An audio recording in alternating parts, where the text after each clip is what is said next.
remercie le comité des femmes d'avoir proposé de vous parler de ce sujet d'actualité et de saison. Tout d'abord, la présentation abordera différents points, notamment le risque respiratoire en général en anesthésie pédiatrique. On va revoir ensemble la définition d'un enfant dit enrhumé, ce que ça implique d'endormir cet enfant enrhumé, les propositions d'optimisation pour que ça se passe bien quand on n'a pas le choix, notamment en urgence, une vision viscérale.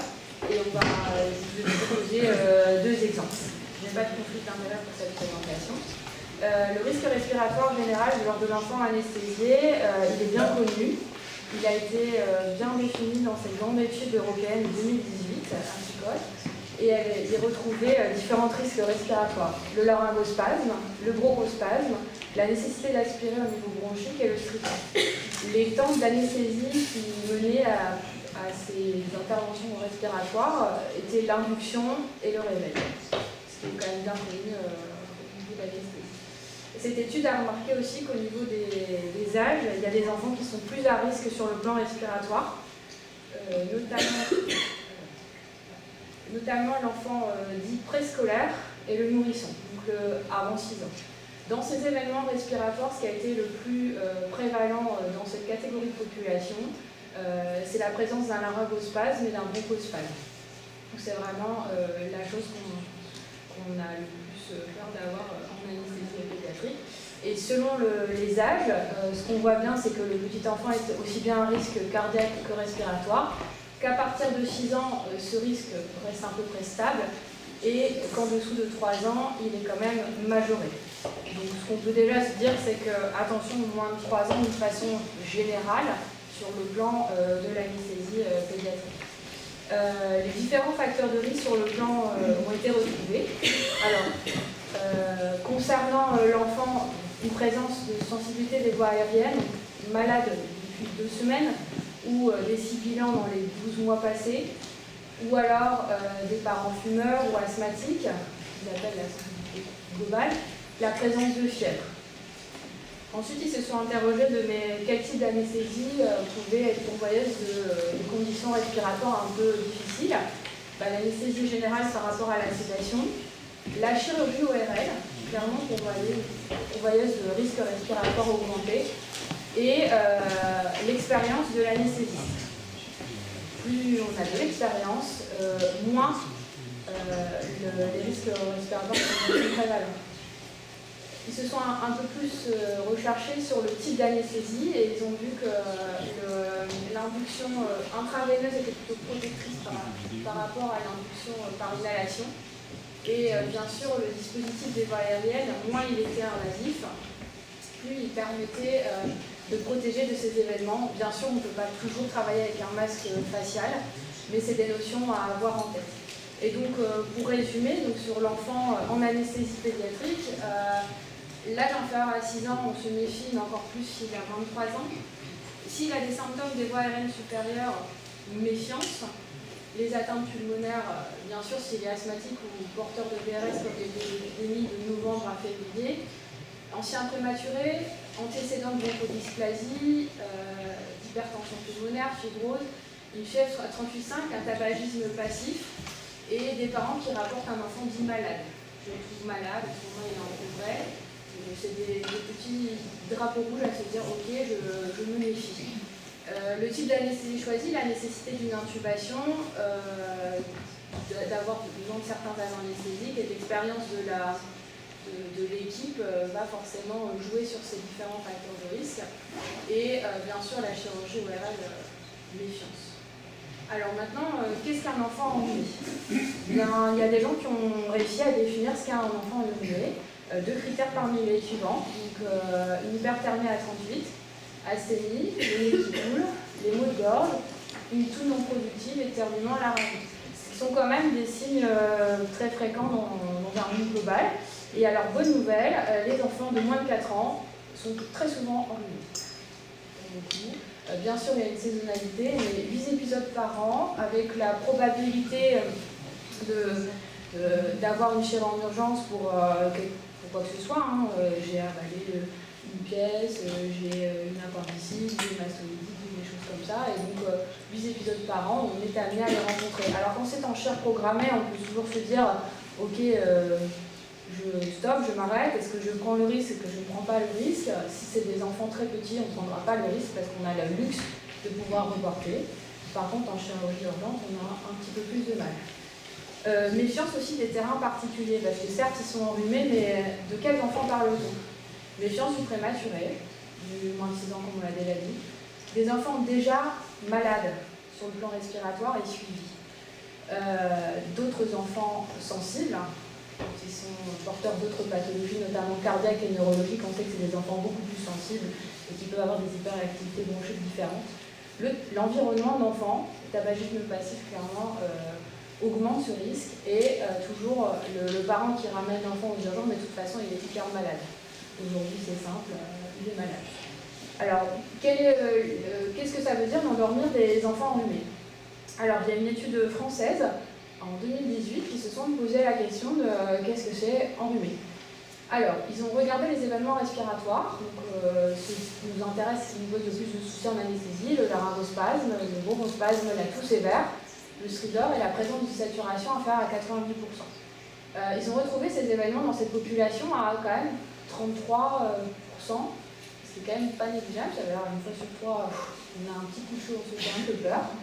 Et les facteurs retrouvés étaient clairement un âge inférieur à 5 ans, à peu près, à vie, la présence de l'intubation trachéale, on sait que c'est quelque chose qui est déjà un facteur de risque respiratoire, mais encore plus quand ils sont malades.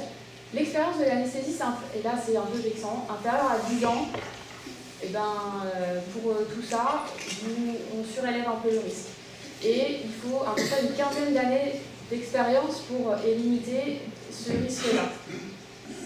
Donc voilà, c'est comme ça. Et la prémédication, eux avaient retrouvé qu'une prémédication pouvait diminuer ce risque, mais on va le pondérer par la suite. Alors, on parle de quelles urgences, ou comme je vous l'ai dit, non différables. Et alors, c'est un panel non exhaustif, globalement pour les gens qui travaillent dans les services tout venant.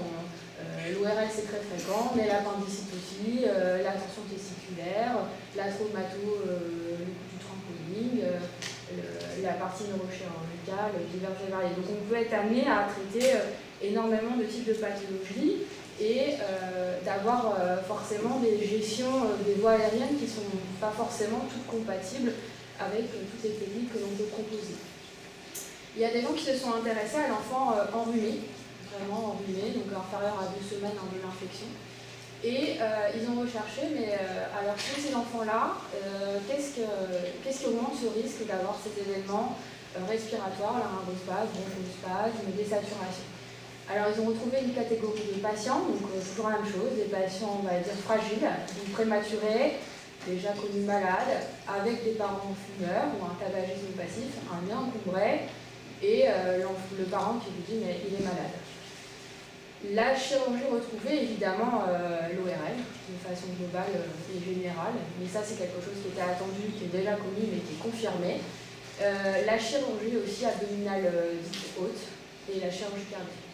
Et le choix de la gestion anesthésique, et donc forcément l'intubation était un peu plus pourvoyeuse de ces facteurs de risque respiratoire. Le desflurane, clairement, ils ont pointé un mot dessus, c'était beaucoup plus pourvoyeur de laryngospasme et d'événements respiratoires, mais je pense que dans vos blogs, de façon générale, en pédiatrie, c'est pas forcément le premier gaz que vous utilisez. Et bien sûr, toujours cette histoire d'expérience et de compétences en anesthésie pédiatrique qui permettait à cette fois-ci de diminuer ce risque.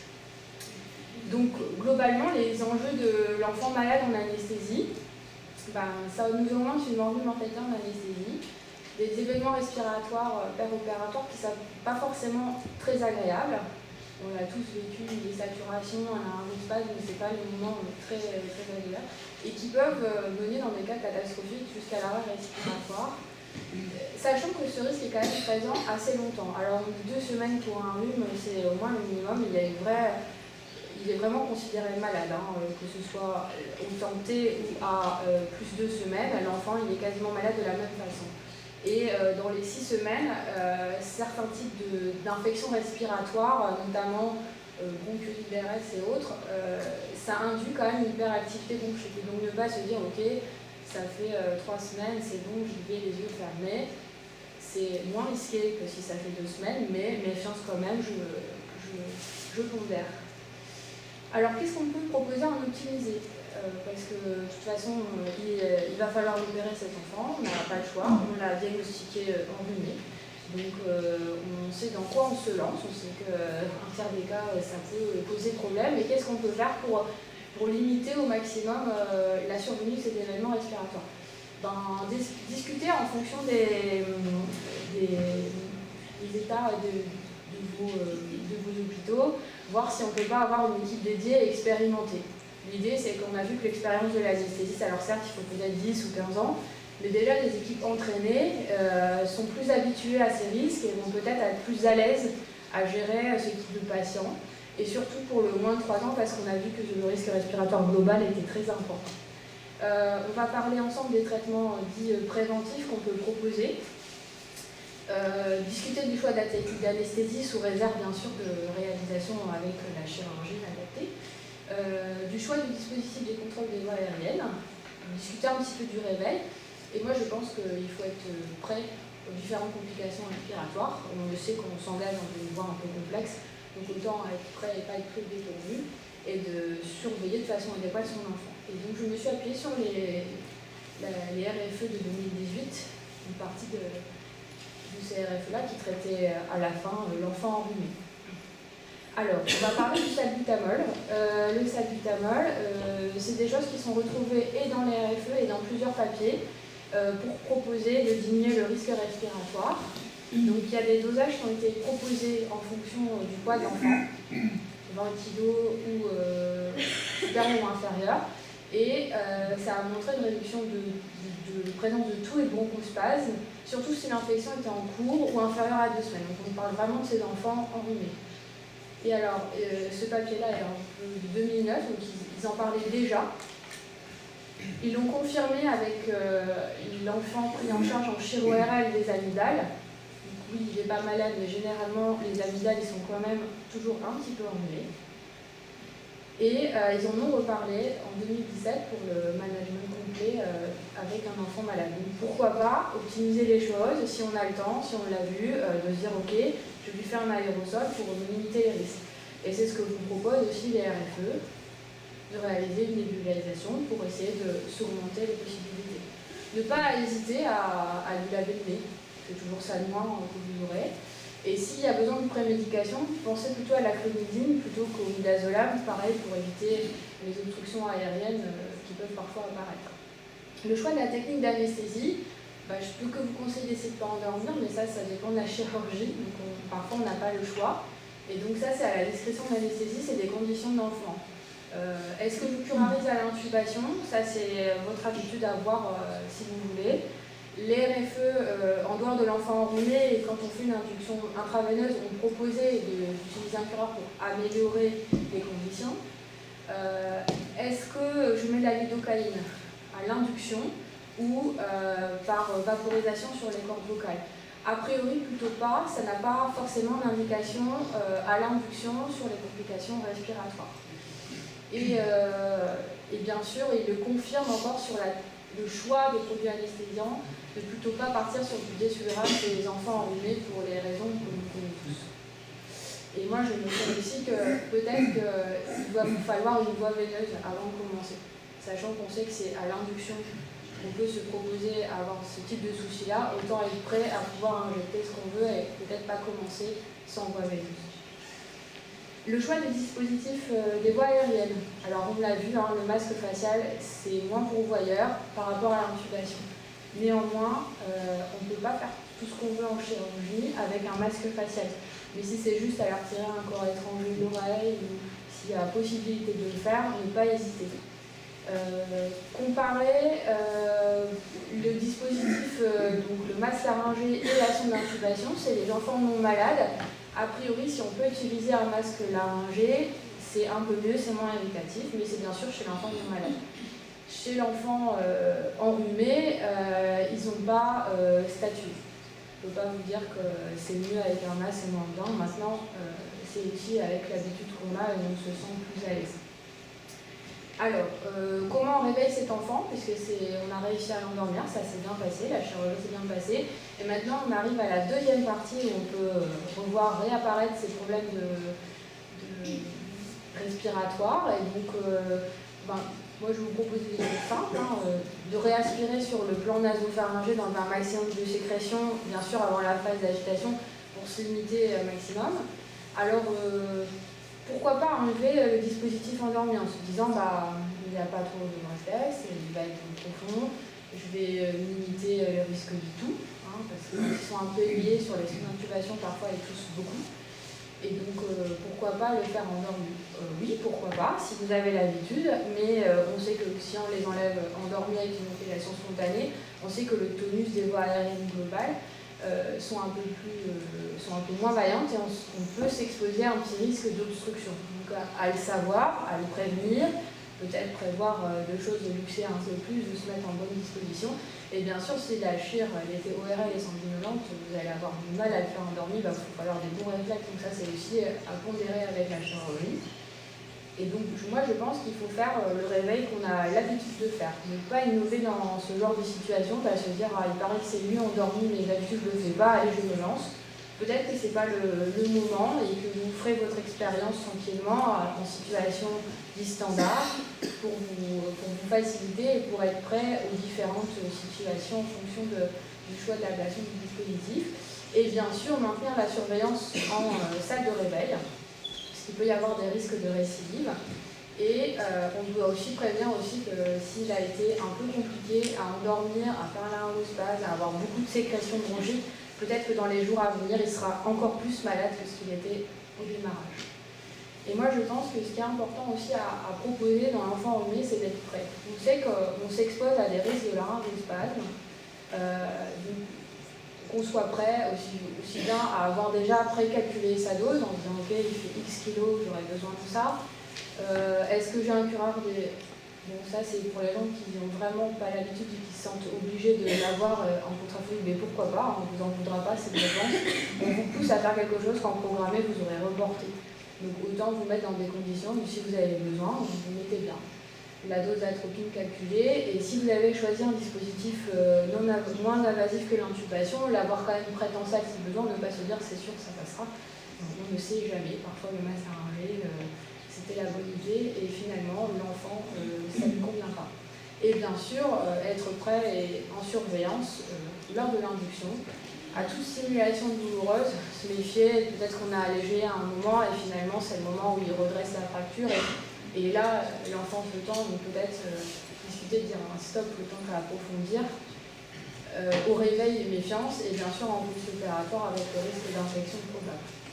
Et donc cette équipe-là qui a beaucoup travaillé sur les différentes prises en charge des enfants dits malades a proposé en résumé qui pourrait nous aider. Alors, ce sont des propositions, bien entendu, on pense qu'on veut, mais ils vous proposent plutôt d'utiliser la clonidine en prémédication. La vidéo, ils en parlent, mais pas à l'induction, plutôt au retrait des systèmes et surtout pas en voie topique sur les voies aériennes. Ils parlent de salbutamol. Moi, je pense que ça peut vraiment, de temps en temps, bien nous aider et que c'est réalisable rapidement. Et c'est un médicament qu'on a aux urgences pédiatriques de façon facile.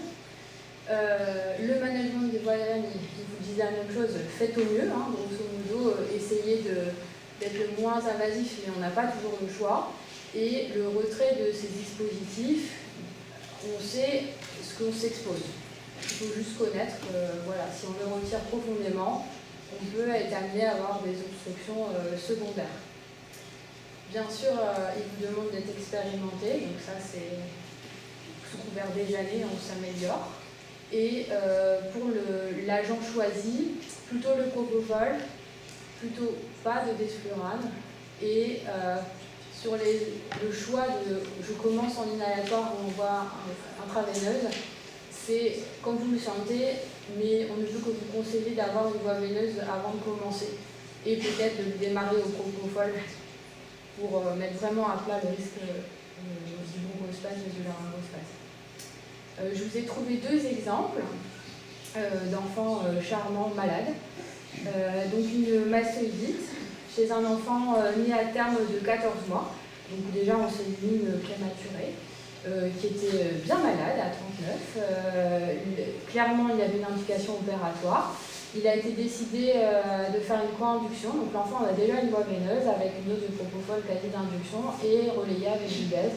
Bien sûr, il a eu son maintenu pour la sonde à ballonner qui avait été choisie par rapport à la chirurgie, le fait qu'il mette la tête sur le côté, le fraisage, les manipulations diverses. L'extubation avait été choisie dès la reprise de la ventilation spontanée, donc c'est plutôt endormi et on avait quelqu'un d'expérience. On ne peut pas dire qu'on n'a pas pris quelqu'un d'expérience. Et il n'y a pas eu d'événement respiratoire. C'est quand même celle qu'on aime le moins, de l'ORL, un mois de 3 ans, hypertherme, ou comme quoi ça peut aussi très bien se passer. Et au niveau d'un autre enfant, donc une ostéomyélite, donc là on va être obligé d'y aller aussi pour faire des prélèvements et pour débuter l'antidothérapie secondairement. Pareil, c'était un enfant de moins de 3 ans. Pas de prématurité avec un poids tout à fait correct, qui était malade aussi, qui lui a eu un bilan sanguin puisqu'il y avait une impotence fonctionnelle pour faire le diagnostic. Ils ont dit il faut y aller. Il a été pré-oxygéné, il a eu du sulfentanyl pour démarrer. Aussi une co-induction au séniflurane et en propofol IV. L'intubation avait été choisie à la discrétion de l'équipe d'anesthésie. Et ça, je vous dis, il n'y a pas de bonne ou mauvaise solution, vous faites comme vous le sentez. Et ils avaient peur qu'ils manipulent, qu'ils tirent un peu trop. Et l'extubation a été réalisée quasiment dans les mêmes conditions qu'avant. L'anesthésiste avait la même expérience. Et on n'a pas eu de laryngospasme, on n'a pas eu de bronchospasme, mais on a une petite saturation post-extubation à 88%. Et donc, même si on se dit, en fait, il coche que ces deux cases-là, un petit peu moins que l'autre, on a fait exactement la même chose, et de temps en temps, on peut quand même être exposé à ces différentes manifestations. Donc méfiance de ces enfants fragiles, être prêt aux différentes possibilités de risques respiratoires. Et généralement, ça se passe quand même très bien, pour assurer l'habitude. Pour ce topo, j'ai utilisé les différentes informations ici. Et comme vous pouvez le voir, c'est toujours la même équipe ici qui a travaillé sur les infections ORL, et donc je me suis beaucoup basée là-dessus sur les leçons aériennes. Je vous remercie beaucoup.